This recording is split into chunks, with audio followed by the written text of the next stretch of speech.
Philadelphia, my friend Mary Gay Scanlon, for 5 minutes. Thank you very much, Chairman Butterfield, for the opportunity to examine the facts about strict voter ID laws, or as our colleagues said, the reality of the impact of those laws. As a representative from Pennsylvania and someone who spent decades representing voters seeking access to the ballot, we recently lived that reality, and I saw the detrimental impact of strict voter ID laws firsthand. Unfortunately, voter ID requirements that may seem like common sense to some turn out to have a serious anti-democratic impact in practice. So I welcome the opportunity to examine the perception that voter ID laws are neutral or even necessary when in fact the reality is different. In March 2012, Pennsylvania's then Republican governor signed into law a bill passed by our legislature, which at the time was all Republican, which mandated that voters provide certain types of identification each time they voted.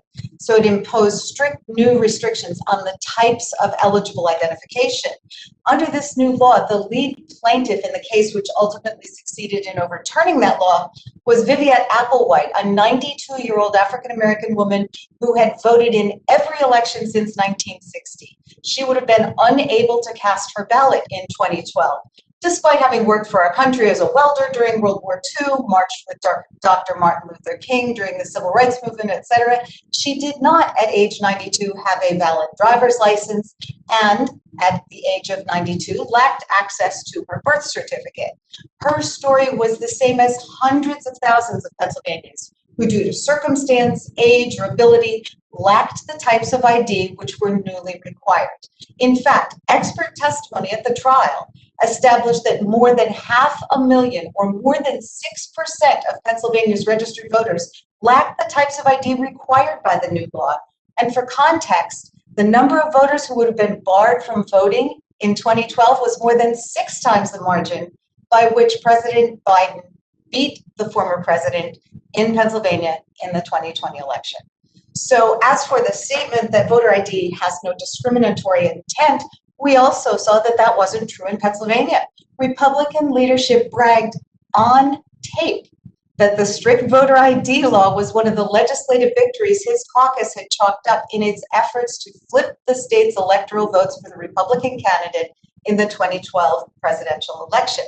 And in fact, the data in the report offered as expert evidence at that trial showed that 3 times the number of Democrats and independents would have been disenfranchised by that law as would have been Republicans. Nationally, we know that 11% of Americans lack the type of identification mandated by strict voter ID laws, or at least of the type that were signed into law in Pennsylvania. The time, fees, and documentation required to get these IDs are insurmountable for many Americans, especially older Americans, folks with disabilities, and depending on the nature of the ID, also students and married women.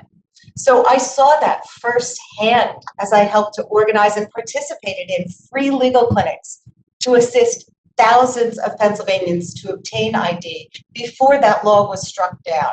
And we knew that we couldn't reach tens of thousands of others.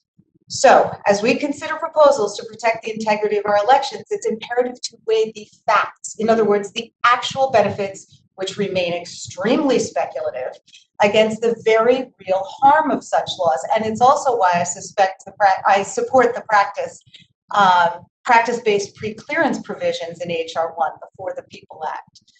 So, Dr. Lajavardi, you've conducted several studies analyzing the impact of strict voter ID laws on minority voters. Can you just talk about the implicit bias of the types of ID that are chosen? For example, driver's licenses when you have populations that don't drive, birth certificates when you have a history of a population that perhaps had at-home births, hunter's licenses as opposed to student IDs.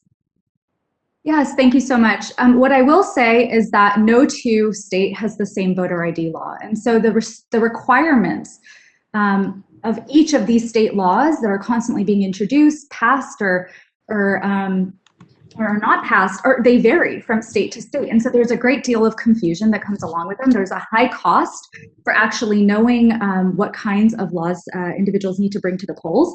I myself have not exactly studied this, but I will point the subcommittee to a paper by Bernard Fraga and Michael Miller that is forthcoming in the Journal of Politics, where the authors look at a case study in Texas, which had implemented a strict voter ID law in 2014. But then a last-minute federal court decision allowed Texans without qualifying documents to vote in the 2016 election. And what they found was that 16,000 Texans who would have been disenfranchised for lack of compliant ID were able to vote in 2016 because of this change. And when asked why they were not, they didn't have the right type of ID, the authors found that individuals actually many of them had had their licenses taken away.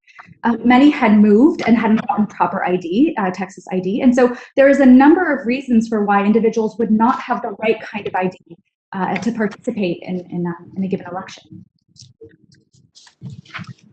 Thank you. And I see my time has expired. I would just seek unanimous consent to introduce into the record the memorandum opinion of Judge McGinley in the Pennsylvania case, Applewhite versus the Commonwealth of Pennsylvania, that outlines the judge's findings in support of his decision that the strict voter ID law in Pennsylvania was an unconstitutional restriction on voters' rights. I yield back. Without objection, this memorandum will be received. Thank you very much, Ms. Scanlon. At this time, the chair will recognize himself for 5